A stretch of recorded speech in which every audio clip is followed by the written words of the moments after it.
My ex and I were lovers from our university days. The first time we met was during our second lecture as freshmen, and we sat beside each other. We were both young teenagers with heads full of dreams, and I always wanted a partner I could share my dreams and life with. I know this might sound childish, but what really attracted me to my ex-wife was her handwriting. At first glance, they looked like they were well crafted by an artist. And I was stunned to see someone my age with such perfect handwriting. She, on the other hand, was an absolute beauty. I didn't just fall in love with her handwriting that day. I fell in love with her ocean blue eyes, blonde hair tumbling over her shoulders, and a smile that could light up a small city. Typically, I wasn't the kind of guy who made friends quickly. I was more of the reserved guy who waited for friends to come to me, and we'd build a relationship from there. But I had to make an exception with her. We started talking in the lecture hall that day. And with time, we became seat buddies, and we were always sitting next to each other. It was great to make a new friend in college, and we got along very well. Since we were both freshmen and didn't know our colleagues or have any friends, we decided to stick together until we became inseparable. My ex-wife and I became best friends, and we didn't start dating until our third year. The reason I delayed in asking her out was that we were so close, and I was afraid she would turn me down if I did, but I didn't know I was making a mistake because other guys were beginning to ask her out, and she would tell me about them. At that point, I could not hold it in anymore, and I figured it was better to be turned down than to shy away. So I asked her out, and she said yes. As soon as she said yes, I asked her to move in with me, and she did, and our love story officially began. I loved her more than I loved myself. Even as a student who was only earning little from my part-time job, I did everything to make her happy. We went to parties.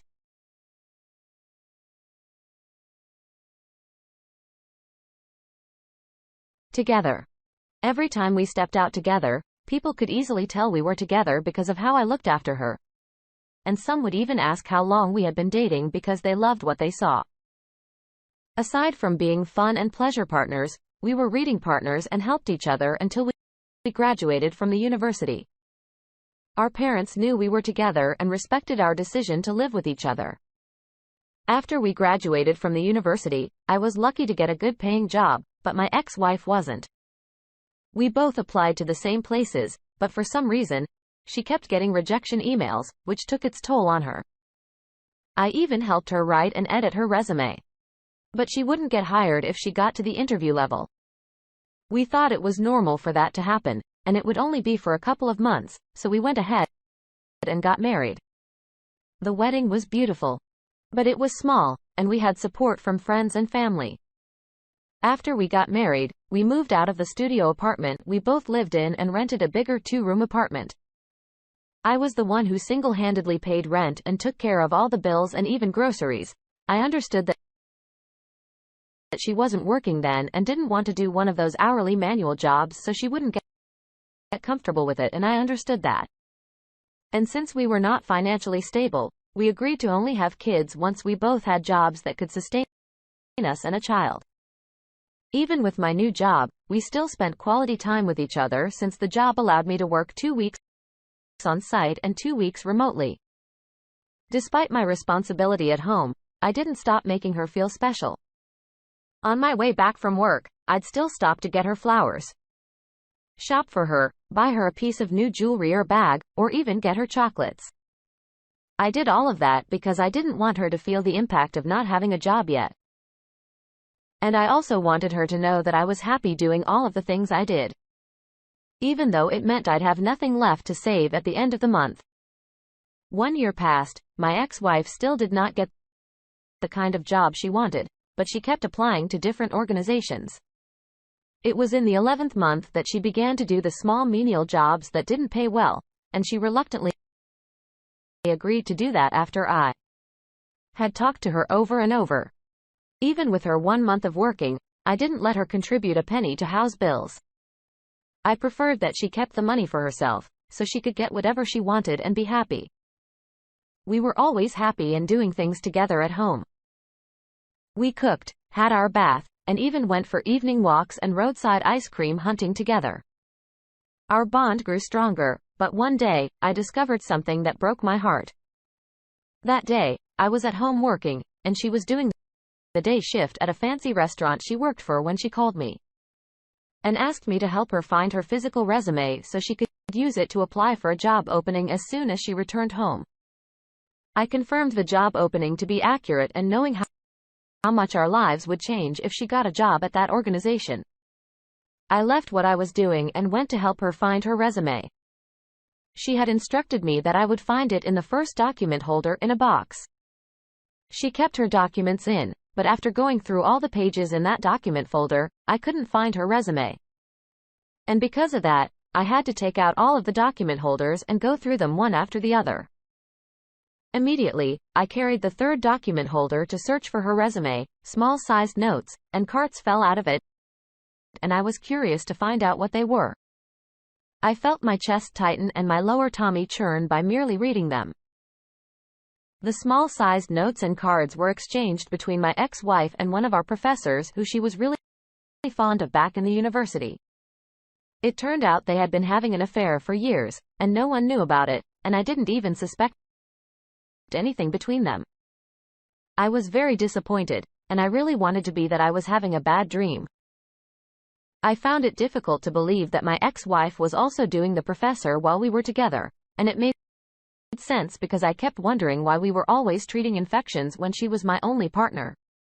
Before I packed her document holders back into the box, I took some of the notes and cards and told her I couldn't find her resume. I knew she would be back home soon, so I asked her if I could edit and print a new resume for her before she returned home, and she agreed. She sent me her laptop password shortly after our call, and I used the opportunity to go through her social media accounts since she linked them to her laptop. I found the chance between her and our former professor on Instagram, and I was even more heartbroken. I was already boiling anger, so I plotted my own revenge. I knew she trusted me and wouldn't bother going through the harassment, so I edited it so she could fail her job interview. Then I took pictures of her chat with our former professor on my phone and forwarded both pictures of their chats and the notes to her university. When she got home that evening, I didn't tell her anything. I just acted like I had fallen sick, so I could be alone. After she submitted her resume and got an email that she was not fit for the job, I told her what I had done, and she thought I was joking. It was until I mentioned her affair with the professor that she knew I wasn't kidding. She fell on her knees and started to beg me, but she betrayed me, and I could not forgive her. She tried to explain that she did it for our grades, but what I read did not sound like that, so there was no way I was buying that. I kicked her out of the house that evening and notified her parents about what she had done. I already contacted a lawyer to process our divorce papers, and we divorced when the papers were ready. As for our professor, he knew such a relationship was prohibited in our university, but he broke the rule. The university fired him, so he and my ex-wife lost in the end. She tried to come back and beg me. She even sent me multiple messages on Facebook and Instagram, but I blocked her afterward and warned her not to show up at my apartment again or else she would regret it, and she never showed up again. Sadly, we were only married for 1 year. But I'm glad I found out that early because finding out later would have hurt me more. I am fine now and focusing more on my career and personal development. I was deeply hurt and betrayed. It would take a while before I entered another relationship. Oh, P, you did the right thing by kicking her out of your house and divorcing her. Even if she claimed she had an affair with your professor to help your whole class get good grades, it's still not a justification for her to cheat on you like that. It only means that she would do the same thing if she had another opportunity to have an affair with someone else. Get whatever she wanted.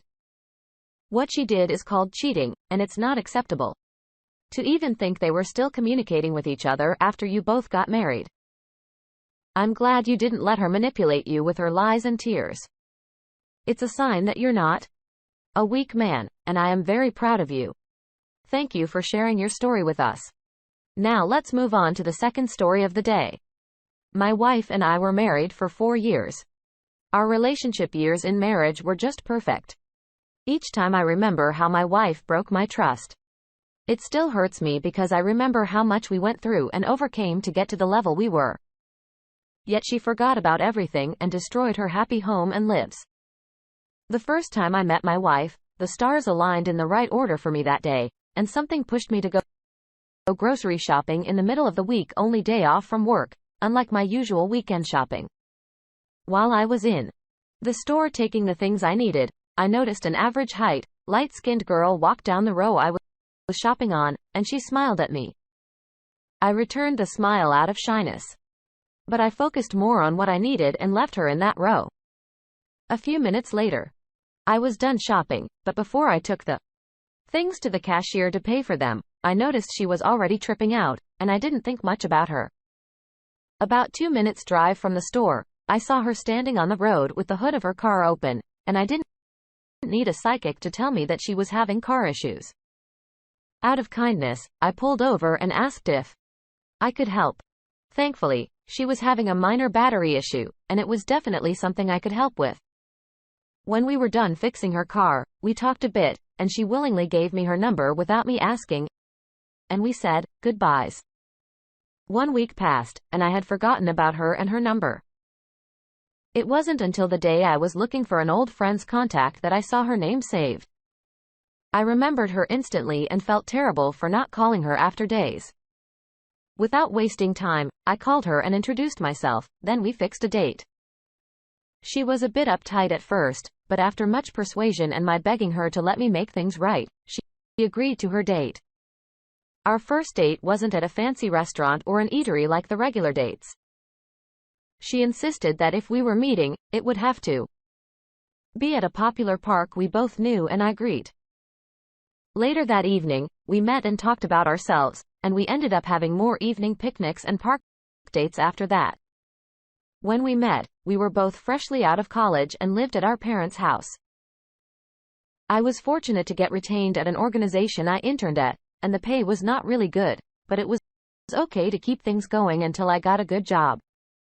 My wife, on the other hand, worked 3 jobs simultaneously because her mom was sick, and she needed all the money she could get to buy medication and take care of things at the house. Her father worked too, but he was inconsistent and spent all his money on alcohol. He didn't contribute to the house, so the responsibility fell on my wife and her younger brother. Eventually, we got married because I didn't think I could live without her. We loved each other so much, and we were always together. Even when she was mourning, I was there for her emotionally, physically, and otherwise. I supported her as usual, and we continued our lives together after her mom passed. I always treated her like my special woman, and I gifted her whenever I could afford to. In fact, 2 months after her mother's burial, I took her on a 1-week vacation so she could take her mind off everything, and it worked. Luckily for us, shortly after we got married, she got employed at one of her dream organizations. And her job was soft. Her pay was great, 3 times better than what I earned, and I was so happy for her. I felt like God was rewarding her for all her hard work when her mother was alive. But sadly, the first 1.5 years of her doing her new job didn't come with changes for us. I was still the one taking care of all the bills at home, and that was because she had so much debts to settle. After she settled most of the debts she racked up in the past years, we began to see changes. All that while, she neither bought herself clothes nor anything new. She mainly wore clothes from thrift stores and fairly used shoes and bags. When she got that month's salary, the first thing she did was get herself a new phone and some clothes. She also settled all her credit card debts, which was such a relief for us. Since I was more of a tech person, the first thing she did when she came home that day was to give me her new phone to help set it up, and I was glad to do that. She needed me to transfer all of her photos and messages from her old phone to her new phone, and that was how I stumbled on her iCloud account. Somehow, one of the names she saved on her phone piqued my interest. It was the name she used to call me when we started dating, but as we grew older together, she stopped calling me that. The name had sent her message through Renap I didn't even know about, and they had been communicating frequently, even more than we did. I read some of their messages, and I was forced to read them all to satisfy my curiosity. To my greatest shock, I discovered that my wife was having an affair with one of her coworkers, and they had been dating for the past 8 months. I also found that the evenings she told me she was working overtime at the office were clearly a lie. They had been going on fancy dates and even took pictures of themselves when they were at it. The most shocking part was when I found out that my wife and her lover were planning for her to divorce me, so she could move in with him while her lover's wife and kids could return to his parents' house. I was very disappointed and betrayed, and I could not believe she had been playing me the whole while, even though she knew I genuinely loved her. Gift that week to appreciate and encourage her to work harder, but she ruined everything. I was so mad that I forwarded the messages between them to my phone as evidence. Then I got her HR's email address and anonymously sent everything to them. I knew very well that their company was against coworkers dating, and I knew they would get fired. Well, it worked. She came home the next day in tears, claiming that her company decided to cut down on staff, and she was fired. To her surprise, instead of consoling her like she expected, I laughed and told her I was responsible for everything, but she didn't understand me. When I showed her their conversation from my phone, she started crying again and asked me to forgive her. She said that she did it because I was too dull and nice. She also said it was because I did everything she wanted without complaint, and she wanted something different and someone who would give her a tough time. I was devastated, angry, and in tears. I kicked her out of my house, and shortly after that, we divorced. I didn't want anything to do with her or her family anymore.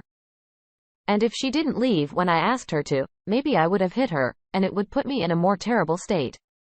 Before she left, I reminded her that her late mother would be so disappointed in her, and hearing that made her cry even more.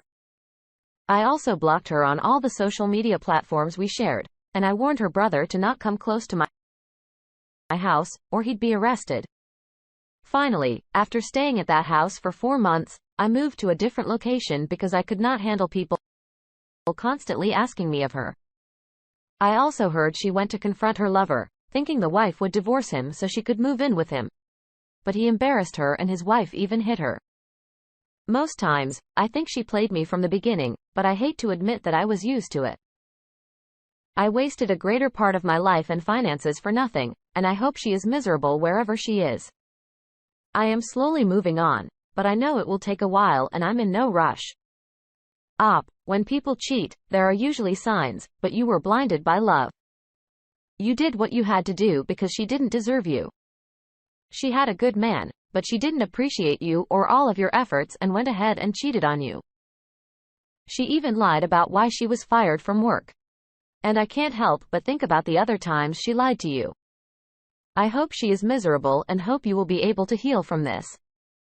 Thank you all for taking the time to listen to today's stories. If you enjoyed listening, please feel free to like and subscribe if you haven't already.